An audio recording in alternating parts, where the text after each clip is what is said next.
Erectile dysfunction, premature ejaculation, and urinary incontinence are often dismissed as the inevitable tax of aging. Functionally, these are the outward signs of hardware failure.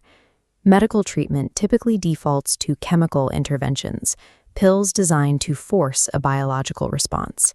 This approach bypasses the underlying physical infrastructure that manages these functions.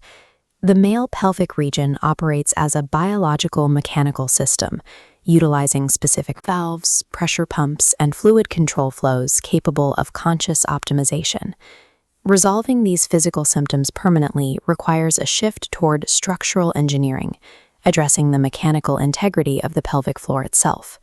This architecture begins with a muscular sling stretching from the tailbone to the pubic bone.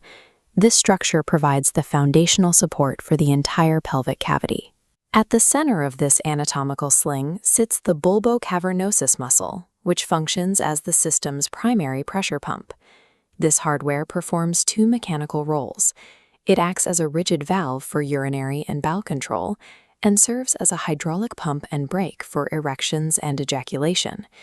When this specific infrastructure loses coordination or strength, the system experiences a cascading failure. The pump cannot maintain pressure, and the brakes lack the force required to interrupt a reflex. Mechanical failures generally fall into two categories. The first is system weakness, where a lack of hydraulic pressure leads to erectile issues, or a total lack of braking power during arousal. The second is system hypertonicity. This is a state of chronic clenching that keeps the pelvic floor constantly on edge. Because the system is already under tension, climax triggers much faster than intended. To begin recalibration, the brain must first locate these hidden muscles. The urine stop test involves attempting to pause the flow of urine midstream. The muscles that engage during that pause are the ones you will be training. This diagnostic check is for anatomical location only. Never use it for daily training, as it can interfere with bladder function, and never attempt this with a catheter installed. Identifying whether your baseline is weak or hypertonic determines which protocol you apply next.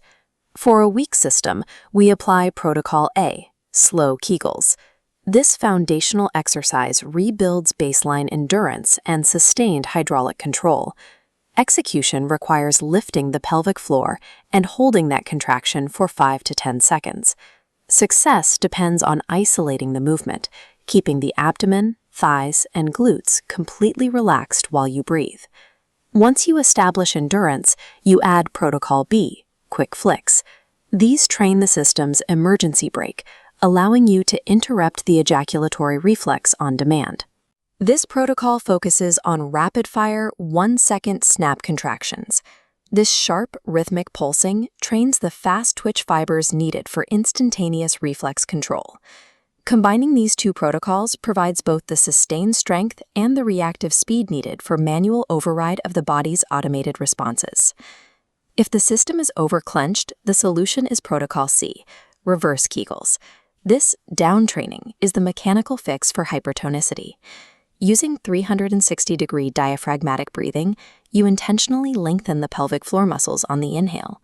This lowers your resting arousal baseline, creating more distance between your resting state and the point of no return. Advanced recalibration involves Protocol D, macro integration, which reconnects the pelvic floor to the body's larger stabilization network. This includes movements like glute bridges with a pelvic lift at the peak of the extension and dead bug core exercises that sync an exhale lift with limb movement. An optimized system requires both the strength to engage and the mechanical ability to fully relax in sync with the rest of the core. The primary reason pelvic floor training fails is that the muscles are invisible. Without a way to measure output, it's difficult to know if you're using the right intensity or even the right muscles. External biofeedback technology closes this gap.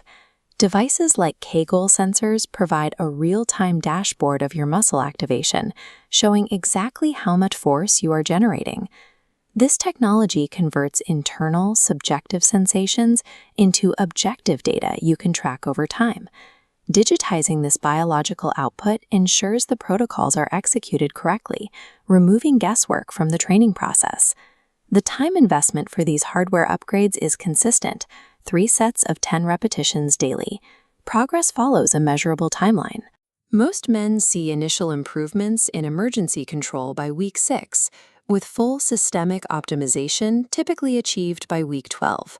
These clinical results suggest that many sexual and urinary dysfunctions are not permanent flaws, but solvable mechanical issues.